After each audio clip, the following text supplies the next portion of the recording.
Et finalement, on a notre évaluation en milieu sportif. Vous avez vu toutes les composantes, mais on va voir c'est quoi les différentes priorités. Donc, je vous ai dit, notre priorité sur le terrain, c'est d'éliminer la suspicion que quelque chose peut vraiment mal aller.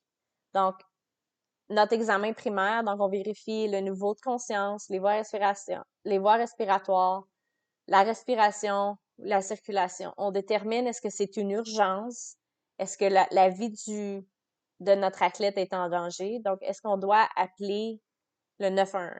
OK? C'est notre première, avec chaque chose qui se passe sur le terrain, c'est notre priorité, c'est de garder que tout le monde soit en vie à la fin de la partie ou à la fin de l'événement. Ensuite de ça, on va y aller avec notre examen secondaire avec certaines priorités qu'on peut continuer l'alphabet. Donc, on a UABC en anglais, donc ABC.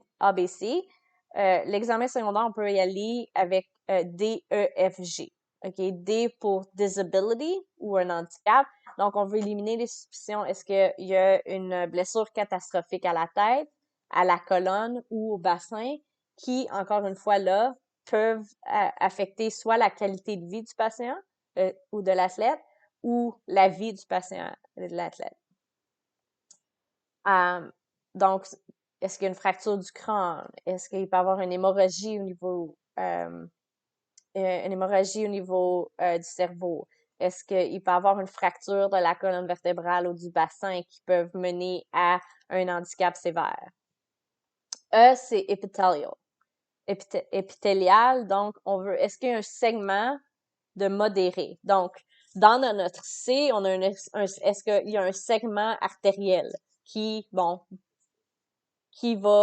immédiatement avoir un impact sur les chances de survie du patient. Dans le E, c'est un segment veineux important. Donc, est-ce qu'il peut avoir un segment interne au niveau de l'abdomen? Est-ce qu'il peut au niveau du thorax? C'est ce genre de blessure-là qu'on veut éliminer. F pour fracture. Donc, est-ce qu'il y a une fracture importante? Est-ce qu'on doit immobiliser le membre blessé? Fracture du fémur, c'est une immobilisation complète incluant le bassin et la colonne vertébrale. Plus en distal de ça, ben là, moins qu'on a besoin d'immobiliser. Donc, c'est vraiment d'éliminer la suspicion, encore une fois, de causer un handicap ou de diminuer la qualité de vie du patient. Et G, c'est général. 90 à 95% de nos interventions, c'est dans cette catégorie-là qu'on va les faire. Par contre, faut être présent pour le 5 à 10% restant parce que c'est U, A, B, C, D, E, F. C'est les blessures qui vont avoir un impact le plus important sur la qualité de vie du patient. Le reste, quand on a tout éliminé, ben là, c'est notre général, entorse, étirement musculaire, contusion. Chose que, bon, une fois qu'on a éliminé tous les autres, on va dire, OK, on va retirer l'athlète du terrain, on va l'amener puis on va faire des évaluations supplémentaires. Tous les autres, en fait, U, A, B, C, D, E, F, G, le patient doit s'en aller à l'hôpital.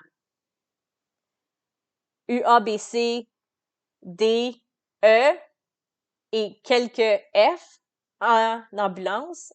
F, la fracture, ça dépend quel os qui est fracturé. Si c'est fracturé le doigt, on s'entend qu'on n'appelle pas l'ambulance pour ça. Si c'est fracturé le fémur, l'ambulance, c'est préférable pour pouvoir garder l'immobilisation du membre inférieur et du bassin. Donc, comment est-ce qu'on retire l'athlète du terrain? C'est notre première décision. Est-ce qu'on peut l'amener sur la ligne de côté en marchant? Est-ce qu'on a besoin de l'immobiliser? Est-ce qu'on a besoin de l'aide? Donc, si c'est le membre inférieur d'un joueur de football de ligne offensive de 350 livres, vous pouvez demander l'aide de 2 autres joueurs de ligne offensive pour l'emmener sur la ligne de côté pour pas que vous ayez à vous blesser également. Donc, comment, on fera pas comment éliminer UABC. OK, ça, c'est le cours de la Croix-Rouge, le premier soin. Si vous voulez travailler sur le terrain, vous devriez le faire. Puis également DE, c'est la même chose, c'est un cours de premier soin. Donc, si vous voulez un jour travailler sur le terrain en tant que premier répondant, je vais vous conseiller de faire le cours premier répondant ou premier répondant sportif. Nous, on va commencer à comment éliminer une suspicion de fracture. Première des choses, est-ce qu'il y a une déformité évidente du membre? Donc, par exemple, sur notre photo ici, on voit que l'avant-bras, il plie à un endroit qui devrait pas plier. Est-ce que l'athlète peut bouger ses doigts, ses orteils, les articulations distales à l'endroit de la blessure? Est-ce qu'il peut bouger l'articulation la plus près de la blessure? Est-ce qu'il ressent des engourdissements? Est-ce que la circulation est bonne? Donc, regardez la couleur, la température comparée avec l'autre côté. Est-ce que la sensation est normale? Donc, pour vérifier la sensation, on va faire ce qu'on appelle PMSC, qui est Pulse Motor Sensory Capillary Refill. Donc, on va prendre le pouls en distal, on va demander de bouger les doigts ou les orteils qui est en distal de la blessure.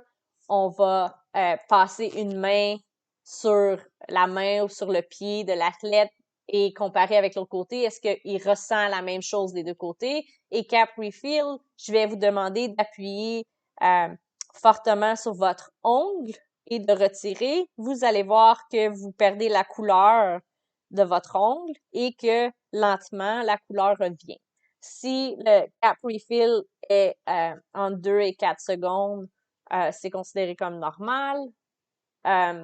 Si ça prend plus de temps que ça, il y a un manque de circulation. Est-ce que l'athlète se sent confortable à se relever seul? Est-ce que l'athlète peut marcher sans aide également?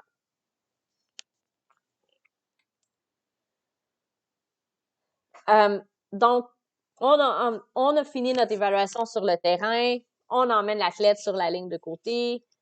On va continuer à faire notre évaluation. On va commencer à poser des questions spécifiques à la blessure. Qu'est-ce qui s'est passé?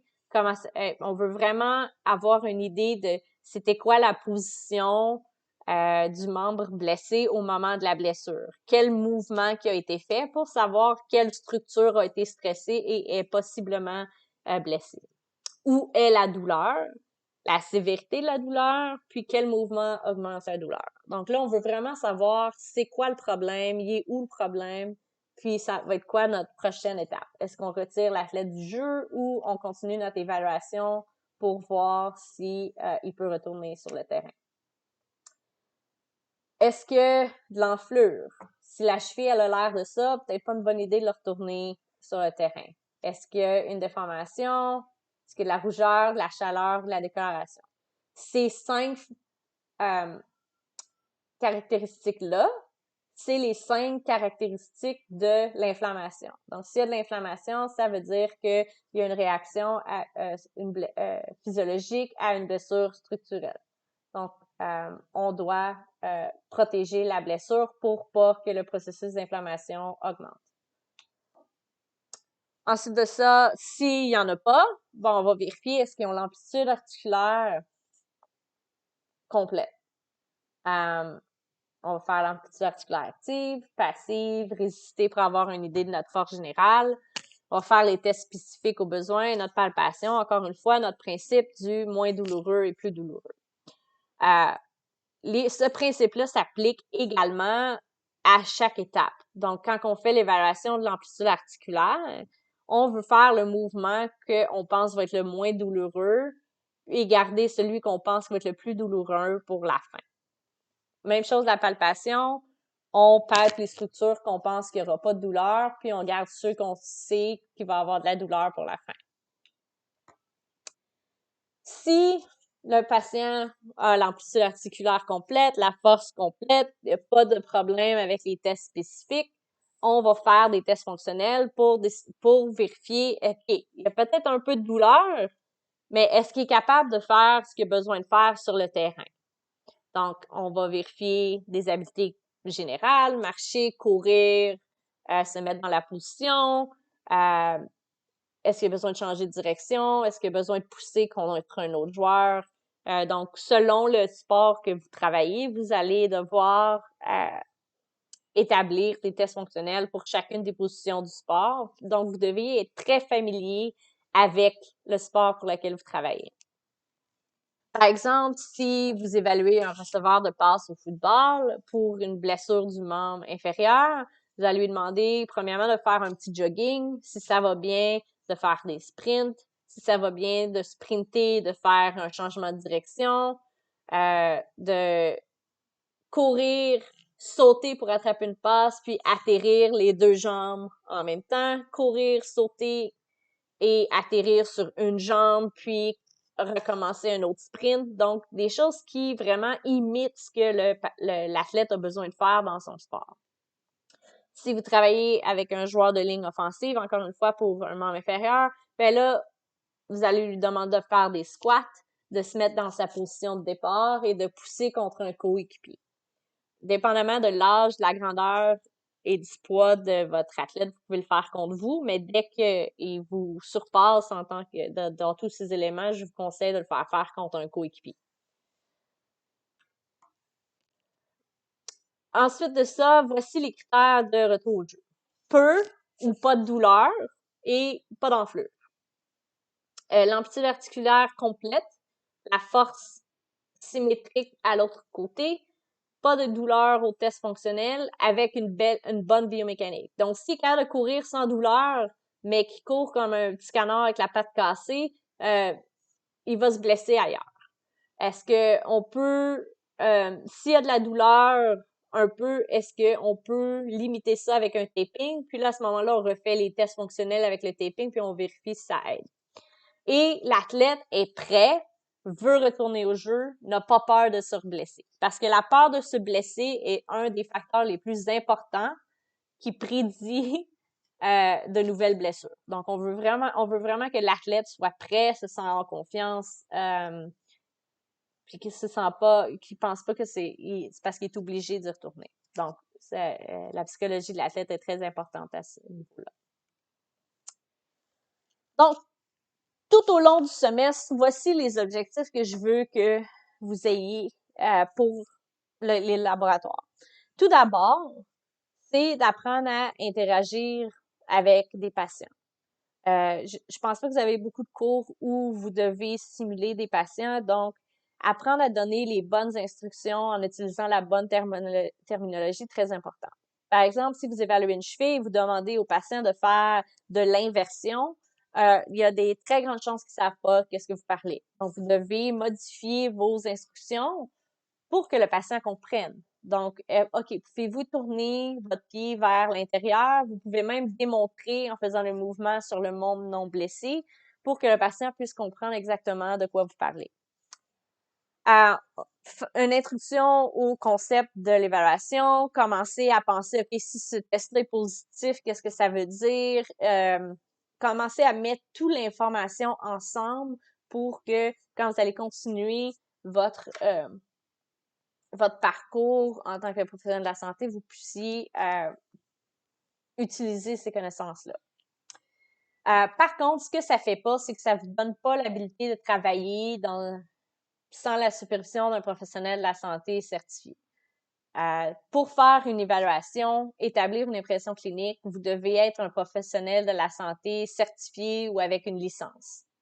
OK? Donc, même si vous allez et vous travaillez en tant que premier répondant dans un événement sportif, tout ce que on vient de voir aujourd'hui en tant que test spécifique, amplitude articulaire, test fonctionnel, c'est pas des choses qui font partie de votre champ d'expertise.